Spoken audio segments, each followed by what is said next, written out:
Hey Mo, I saw your profile on LinkedIn and it was so intriguing. I wanted to reach out. You got any time this week to talk? Maybe collaborate? See if we have any synergies? Because I have a lot of clients that I want to send to you. Okay, guys, guess what? Let's smell the coffee.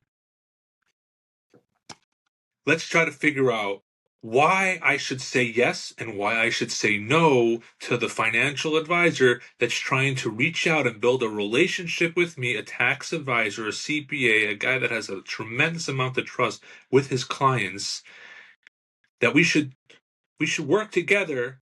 And of course, me, the CPA, has a lot of clients that need a lot of financial advising and a lot of wealth building strategies and portfolio management. I should build a relationship with a guy from LinkedIn and send him clients so they can manage their millions and make them a lot of money and save them a lot of taxes and tax diversified portfolios. There shouldn't be any risk once we trust each other, right?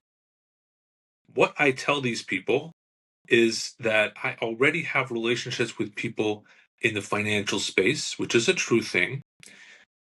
And I am very reluctant to send a client to someone who I met without really understanding what they're doing and how they work with their clients.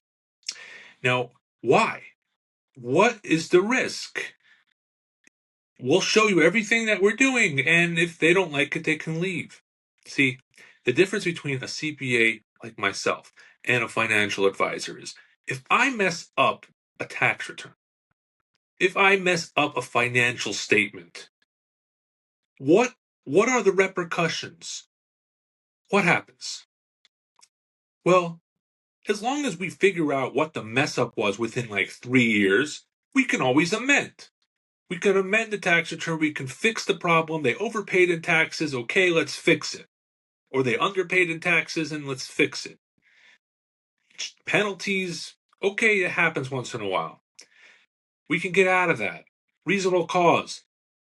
But what about a financial advisor?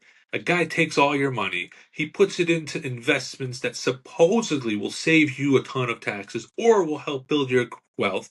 And if that guy is either a crook or they just have no clue what they're doing, and they don't really do a good job, that money disintegrates into thin air. The market, it blew up because they invested in something that was good for them, but wasn't necessarily good for the taxpayer. And guess what? You can't amend and get that money back. It's gone.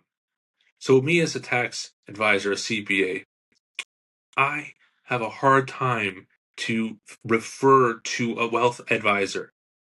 I have a hard time because if anything goes wrong, who do they blame? They blame the CPA. That's what all my mentors always did.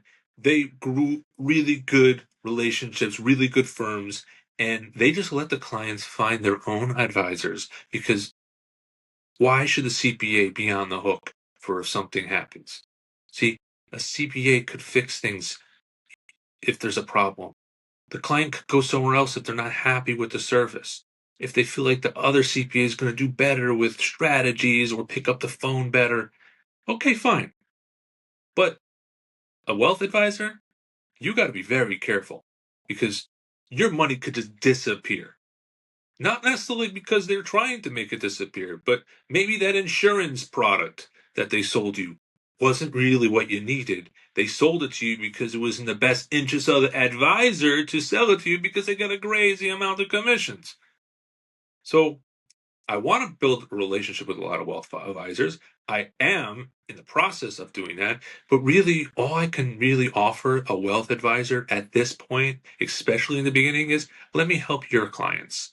Let me work on your clients, and I'll build trust within you and with your clients that we're going to do a better job, a good job with tax and advisory and strategies.